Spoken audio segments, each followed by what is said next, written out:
Decision to fine homeless people for breaking its bylaws. It has begun issuing fines for the obstruction of pavements and to those erecting shelters in undesignated areas. The city says officials are acting following complaints raised by residents of homeless people sleeping near their houses. Keeping warm and dry, especially in winter, is a daily challenge for those living on the streets.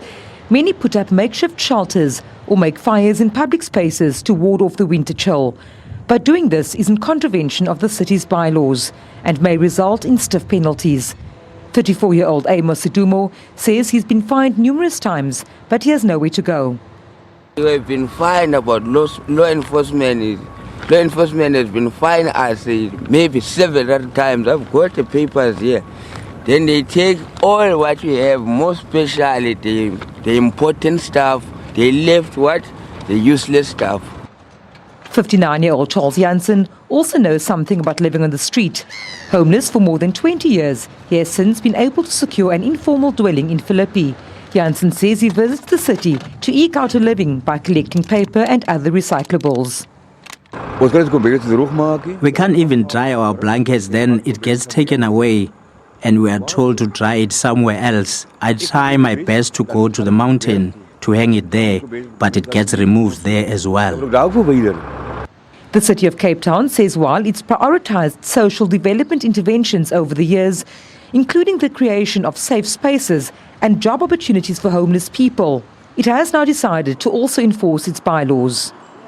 We've had our first 18 cases appear in court, and the outcome of that has been predictable.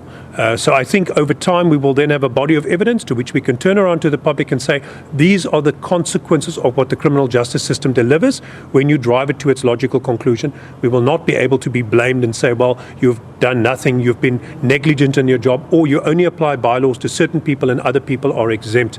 And hopefully this will in tune or by way of reciprocation inspire more investment in the social development interventions by the communities when the criminal justice systems predictably fail as they will.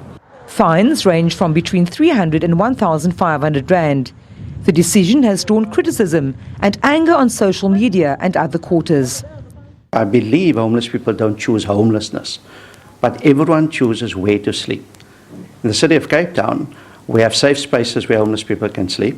We have shelters where homeless people can sleep. And I can tell you today, in the middle of winter, the Haven has space, informal beds as well as in mattress spaces. So there are other options that can be explored. Meanwhile, for people like Amos Sidumo, the daily trials of living on the streets, whether by choice or circumstance, continues. Vanessa Puna, SABC News, Cape Town.